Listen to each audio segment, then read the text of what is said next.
The photographs capture soaring views from near the top of the new bridge across San Francisco Bay. But more often, the photographer focused his lens on the workers building the bridge. Joe Blum, now 72, has been documenting the construction for 15 years. I joke with people I was a young man when I came out here, when I started on this project. So let's go. His age never seemed to get in his way as he maneuvered on scaffolding, catwalks, and cables, hundreds of feet in the air. I think it's kept me young. I think it's the exercise is great.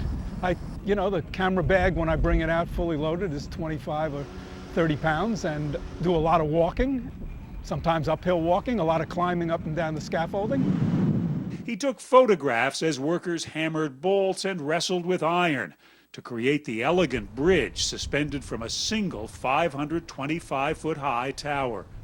But as impressive as the structure is, it's the workers that Blum wants us to see. The engineers get credit, the designers and architects, they know how to get in front of the camera and talk about themselves. These guys do not at all, and they're the ones who are taking the plans, the design, the prints, and turning it into a living structure of steel and concrete. And now they're taking those towers down with thermal torches. Blum's admiration for ironworkers grows from his own experience. He worked as a boilermaker and welder in San Francisco shipyards for 25 years. What's up, Joe? How you been? How are you, my friend?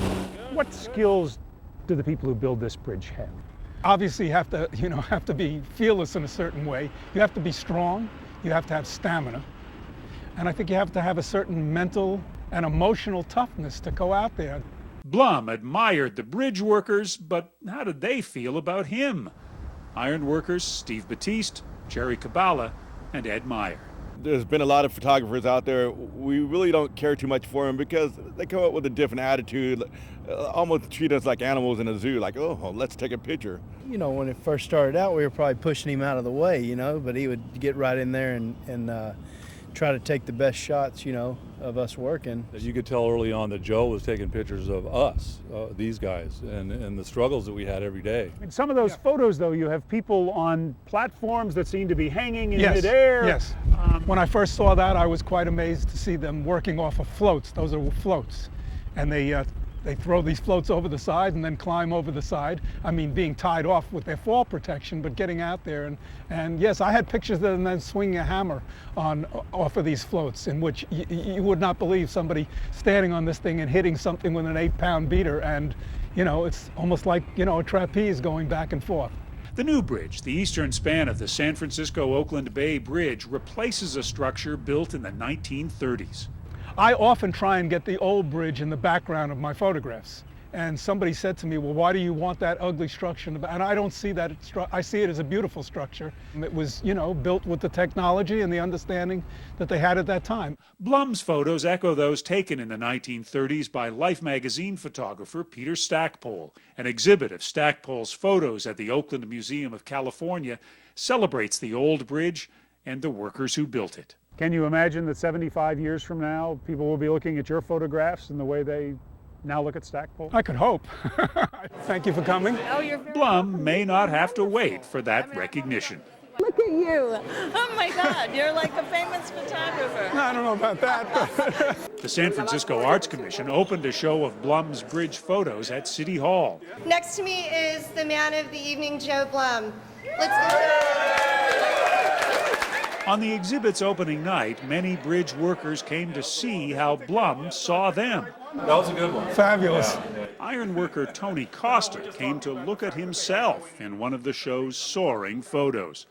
General Superintendent Jerry Kent wanted to see a picture of his son, iron worker Aaron Kent.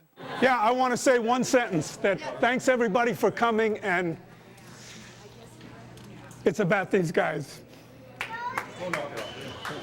No, you have no idea how hard and dedicated it is to do that work, no matter what the conditions. There were days they worked 12, 14, 16 hours a day, and it was an honor to be able to shoot them. So.